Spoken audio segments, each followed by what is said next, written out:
Alright everyone, there's a pretty damning Washington Post report, which is that a leaker from within the White House, confirmed to be from within the White House, by the way, which is a little bit spooky, has said that Trump gave classified intelligence, highly classified material on the movements of ISIS in the Middle East, to the Russians when they came to visit him a few days ago in the White House. And that part's been confirmed. There was a leak from within the White House itself making this claim. Now, that doesn't mean that the actual story is true, that Trump actually gave any classified info to anybody. And the White House is denying it, saying the story's patently false. Have you thought of the vague possibility that Trump, because there were only apparently 6 people in the room, was the one that leaked this and that it's totally fake? That he did this on purpose? Why do you, let me riddle you this. Trump is obviously good at political maneuvering. He's good at playing long-term strategy. Not just short-term, he's good at laying out long-term groundwork systems and then exploiting them for his personal gain. Do you find it slightly odd that after the last bit of Russian crap, his immediate thing to do within hours was to invite a couple of the foreign minister and ambassador of Russia to meet in the White House, knowing full well that would cause a security uproar? Because that's exactly what he did. Do you think that's slightly conspicuous that that's what he chose to do? I do.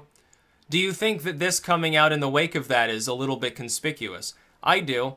Because if he was actually in bed with the Russians, then Lavrov and the ambassador wouldn't have been the ones leaking this, because they wouldn't want it to come out. They'd want Trump to keep meeting with them and feeding them more classified info. Can't do that if you're impeached. They wouldn't put him through that. So I think that's off the table. McMaster and the other dude, their high-level security, they'd be facing like treason charges if they did such a thing. I don't think they would bother to do so. And potentially, you know, if something goes wrong, you know, if Trump doesn't get put out because of such a story, they're fucked. So I don't think it was them.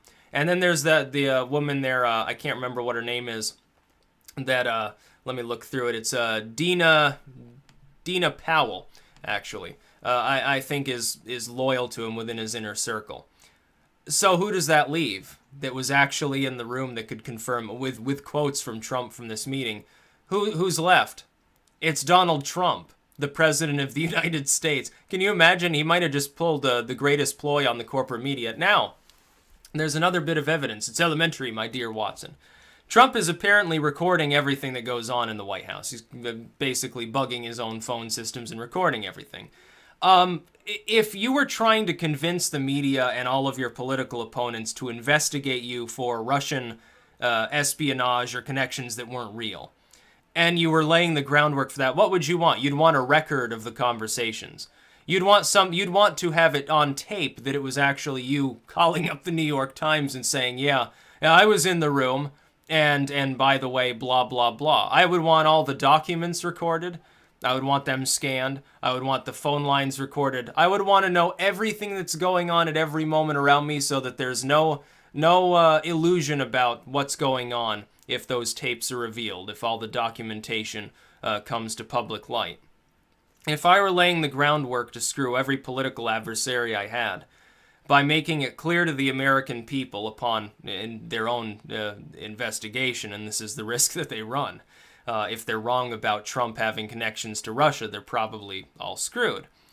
If I wanted it to come to public light that all this stuff was happening, I would purposely make it look like I had connections to Russia. And I would lay the groundwork for all this crap that's all on tape. It's all there in black and white and in audio and video format for people to consume. I would make sure that it all got out to the public. And then when they see all of that material, when Congress sees it, when the intelligence community sees it, whoops, all of his political adversaries go bye-bye because they just stepped in it big time. And I think that may be what he's doing. Now, the other possibility, of course, is that this shows somebody within the White House simply doesn't like Trump and the story's not true, but they leaked it to make him look bad. That's a possibility. Or another possibility is, yeah, he's actually in bed with the Russians.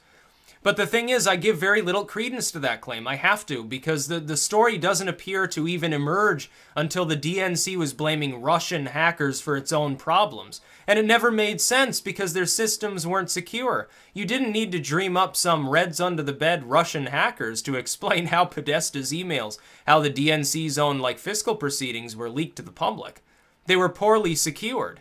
John Podesta apparently got phished. Well, that doesn't require any significant technological capabilities. He got phished. The DNC, someone guessed the friggin' password. It was Obama 08. It's totally unsecure. You don't need Russian espionage agents to pull something like that off. Anybody in the world could have done that. Any half-ass script kiddie can send you a phishing link, a viral email. Podesta was stupid enough to click on it, I guess. Last I checked, the Russians weren't all about phishing anyway. It seems like a rather ineffective way to go about business. It seems like a relatively primitive methodology for people who are like former KGB to be using. Now, I think they'd force their way into such a system or attempt to infiltrate it more directly and gain physical access to the servers they were interested in looking at. It's like Hillary Clinton's email stuff. Oh, the Russians, James Comey, all that. That seems to be a mythology to me. So if I assume that that's a mythology, then I'm left with two possibilities. Trump is trying to trick people, which he's already done multiple times throughout his life, several times just in the election. So it's not exactly outside of the realm of possibility that that's what's going on, and that he's trying to get an investigation going so that he can prove that he's not connected to the Russians, so he can make the Democrats get really, really crippled. Because that's all they've been claiming for months. And the other possibility is someone's trying to smear him, doesn't like him, and is within the White House. In which case he probably finds out who it is and cans them, I would assume, or brings them up on some sort of charges. But I think I'm going to go with the rather high likelihood that Trump leaked the fake news in this case.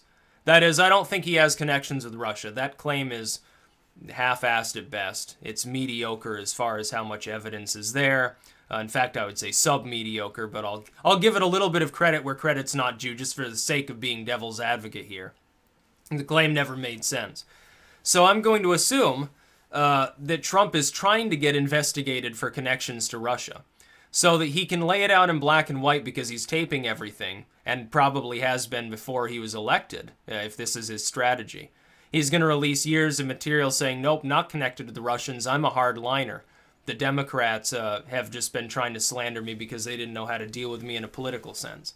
In which case, the Democratic Party is about to get crushed half out of existence along with some of the never-Trump Republicans. That'd be funny. You'd have so many special elections. It would bring the entire political establishment to its knees. If Trump really is a maverick, it'd be the ultimate plan.